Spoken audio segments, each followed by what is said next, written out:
Dans la jungle perdue au bout du RER, en comité restreint, les animaux se serrent.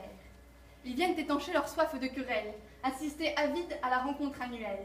Oreilles tendues au son de la plaidoirie, ils flairent le bon mot ou bien le trait d'esprit.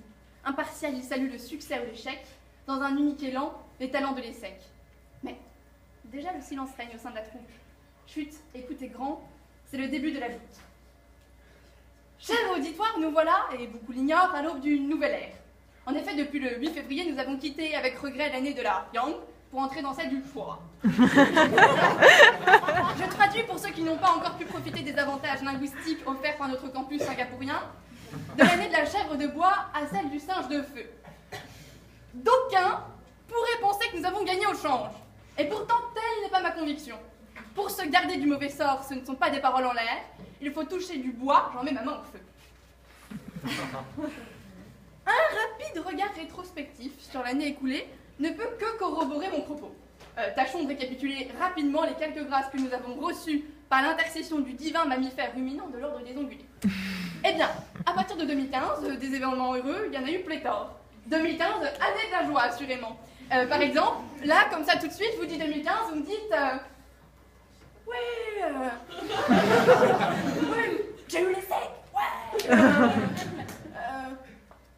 Alors, non, je vous arrête tout de suite. L'année chinoise dernière commençait le 19 février. On ne peut donc pas compter les attentats de janvier dedans. Par contre, celui de novembre... Voilà. Bon, ne soyons pas si ethnocentrés. Ce qu'il est important de comprendre, c'est la symbolique que charrient ces deux animaux dans la culture chinoise. J'ai, justement, sur moi, une revue de référence en termes d'analyse divinatoire qui fera autorité, j'en suis sûre. Donc, comment bronzer en février? Non. Alors, horoscope, c'est ça. Donc, je lis.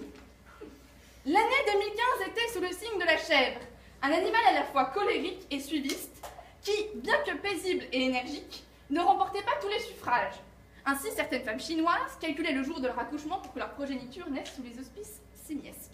Mais, si le singe s'amuse et se fait plaisir, il porte en lui les défauts de ses qualités. Versatile, impulsif, il peut aussi manquer de contrôle et se laisser emporter par ses humeurs et ses désirs. L'année du singe pourrait donc offrir le meilleur comme le pire, car le singe ne fait rien dans la demi-mesure. Très bon article de presse qui nous éclaire. Vous l'aurez compris, miser sur l'année du singe de feu pour sa réussite personnelle, c'est un peu comme compter sur la ponctualité du RER A pour arriver à l'heure. Avec le singe, nous ne devons rien considérer comme acquis. N'oubliez jamais, mesdames et messieurs, ce que l'histoire nous a appris par cœur. L'année du singe, c'est 1956, crise de Suez et redoublement des attentats algériens. 1968, révolution barricade, révolte étudiante. 1980, crise économique argentine. 1992, siège de Sarajevo. 2004, Mylène Farmer publie son premier conte philosophique. Vous voyez, le singe a laissé derrière lui des ornières de désolation, causées par le traumatisme que n'importe quel autre animal. Mais vous, ne vous y trompez pas. Revenez à moi, comme à Monsieur Seguin, avant de finir en blanquette. La sagesse se mesure à la longueur de la barbe et non à celle de la queue, vous le savez.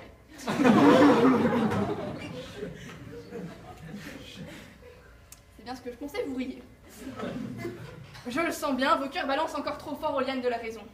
Me voilà donc contrainte d'en revenir aux fondamentaux.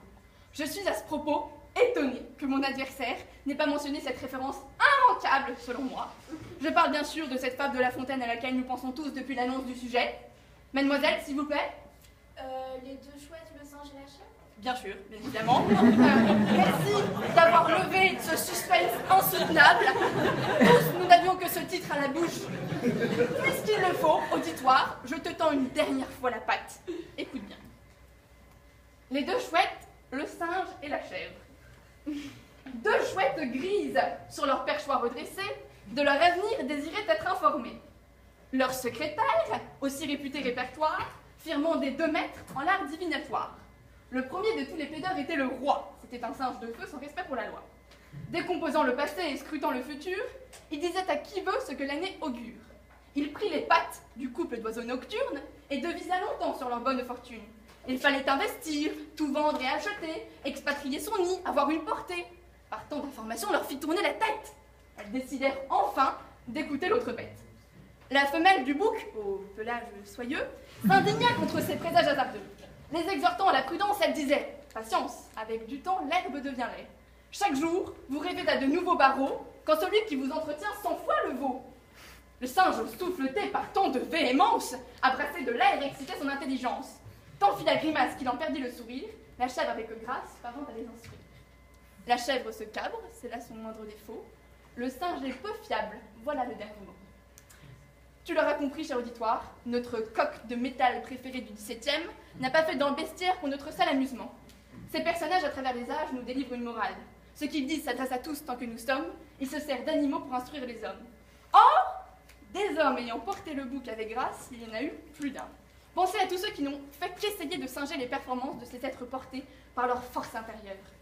M'en voudrez-vous de préférer la vivacité d'un Robert De Niro à celle d'une Claire Chazal en odeur de retraite, la puissance de voix d'un Johnny Hallyday au timbre étouffé d'une Françoise Hardy, le charme discret d'une Julia Roberts à l'exubérance de Miley Cyrus? Auditeur, par ce modeste réquisitoire, j'ai tenté de te distraire le temps d'un soir. Je t'ai entretenu de moindres aventures, je t'ai tracé en ces mots de légères peintures, et si de t'agréer je n'emporte le prix, j'aurai du moins l'honneur de l'avoir entrepris.